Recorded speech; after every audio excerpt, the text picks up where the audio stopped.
Φτάσαμε τελικά στο Κυρκαγάτς. Περιηγηθήκαμε την ελληνική συνοικία. Βρήκαμε τη βρύση και τον πλάτανο. Το παρθεναγωγείο.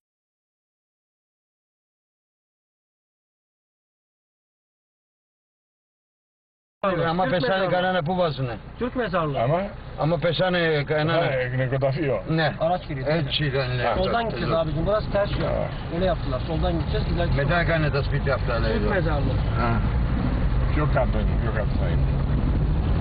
Bak bunlar Türkiye'li. Bayrağı vardı. Bunlar Türkiye'li. Bunlar Rum yeri. Bir bayağı var abi. Tamam. Buralar hep mezarlık. Bak bu taraftaki evler çeksin hep mezarlık. Şu an mezarlığın üstüne gidiyoruz. Hep buraları mezarlık. Παλιό ήταν Hep mezarlık buralar. Αυτό πώς είπαμε τώρα? Το νεκροταφείο. Ναι. Hep mezarlık buralar. Bak eczaneler hep mezarlıkların üzerinde. Burada. Sadece gösterine eczane var bir. Yeni yerde. Buralar hep mezarlık abicim. Şuraya yeni yaptılar hep dünya... Να, ο Πλάτανος. Ο Πλάτανος και το παλιό δημαρχείο. Πιο πάνω ψηλά ήταν οι Αρμεναίοι. Φυλάκια. Το κτίριο του δημαρχείου που ήταν ιδιοκτησία της οικογένειας Κονσολίδη. Ο τουρκοκριτικός οδηγός απεδείχθη πολύ χρήσιμος. Ένας ντόπιος Τούρκος Κυρκαγατσιανός είχε μεγάλη λατρεία με τα παλιά ελληνικά σπίτια και μας έδειχνε περήφανα φωτογραφίες από όλα εκείνα τα κτίρια που κατά καιρούς γκρεμιζόταν. Υπήρχε μια περίεργη λαγνία με ό,τι αφορούσε το παλιό ελληνικό Κυρκαγάτς. Ούτε ίχνος όμως από την εκκλησία που δέσποδε στην κεντρική πλατεία. Σκύψαμε και πήραμε λίγο χώμα για τις γιαγιάδες πια, Ευαγγελία και Δωροθέα.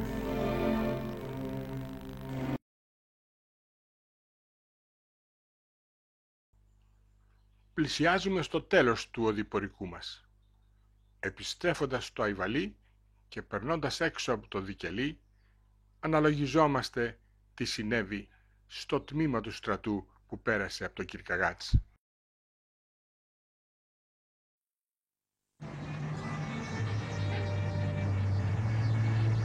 Και έπαιρναν το δρόμο του αγνώστου.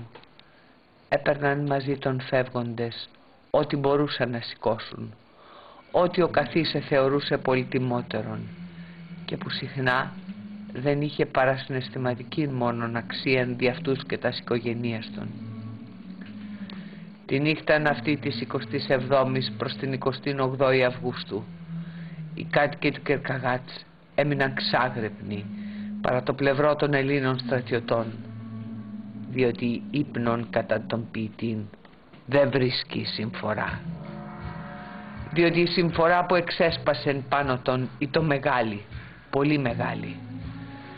Δίπλα τον και ο αρχιερατικός επίτροπος, ο γέρον οικονόμος Τηλιανός Κολοκοτρώνης, ή το ο τελευταίος που προσήλθεν στον καταβλισμόν, αφού εβεβαιώθη ότι κανείς δεν έμεινε πλέον χριστιανός στην πόλη, ασφαλής βορρά των επερχομένων θηρίων.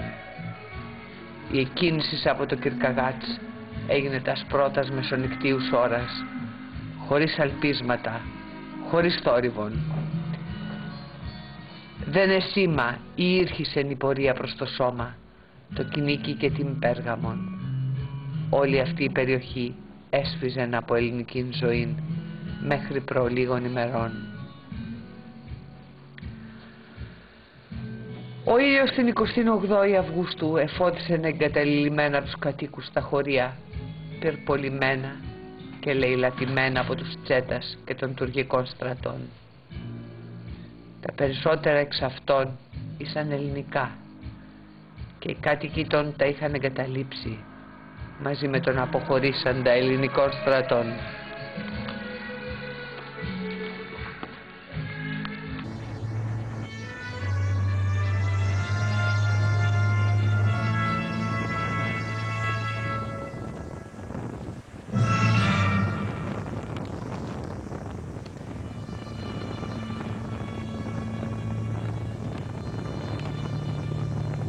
Μετά τα πρώτα φέγγι της αυγής εξεκίνησε η μεραρχία προς Δικελή. Διατηρούσα απόλυτον πάντοτε τη συνοχή της, συναποκομίζουσα τους τραυματίες της το υλικό της φορτωμένων επί αραμπάδων και καμήλων, την πολεμική της λία, εις πυροβόλα και άλλο χρήσιμων υλικών πολέμου, και προστατεύουσα τους ακολουθούντας πρόσφυγας, από τους οποίους πολλοί γέροι. Πολλοί από τους στρατιώτας ήσαν ανυπόδητοι, διότι από τας μακράς πορείας εις ορεινάς περιοχάς ευθάρισαν τα αρδιλάτων. Η ψυχή των όμως έμεινε αδάμαστος. Αντιμετώπιζαν οι νεότεροι αυτοί μοίροι πολλάς κακουχίας. Η ψυχή των όμως εθλίβετο περισσότερον δια τα δεινοπαθήματα των προσφύγων. Πολλοί γέροι σύρονται στα πόδια των, δεν έπαβαν να διακηρύσουν ότι δεν θα αντέξουν. Τα βρέφη επρόσθεταν την ειδική των δυστυχίαν εις το δράμα των γονέων των, με τους συνεχείς γόους των. Την 28η προς την 29η η θάλασσα δεν ήτο ακόμη ενόψη, ήτο όμως εκεί πλησίον. Γι' αυτό και αποφασίστη η συγκρότηση νύκτους αποσπάσματος, το οποίον θα προηγείτο και θα καταλάμβανε το δικαιλή δια την επιβολή της τάξεως και προετοιμασία των της επιβάσεως. Είχαν ήδη ληφθεί πληροφορίε ότι το δικαιλή ή το κατηλημένον από 1000 ή και περισσότερους τσέτας. Η μεραρχία ευάδιζε περί τας 7 ώρας και η εμπροστοφυλακή έφτασε την ώραν εκείνην, 11η πρωινήν, εις μίαν έξαρσιν του εδάφους και δια μίαν ακόμα φοράν με τα πάροδο 2.300 ετών επανελήφθη η κραυγή των μυρίων του ξενοφόντος. Θάλατα, θάλατα. Πράγματι, η θάλασσα του δικαιλή υπλώνετο ως αν κρίσταλο εις τα μάτια των νεωτέρων μυρίων. Μετά μίαν ακόμη ώραν από τη στιγμή που αντίκρισε την θάλασσαν, η ανεξάρτητος μεραρχία έφτασε και αυτή στην παραλία του δικαιλή.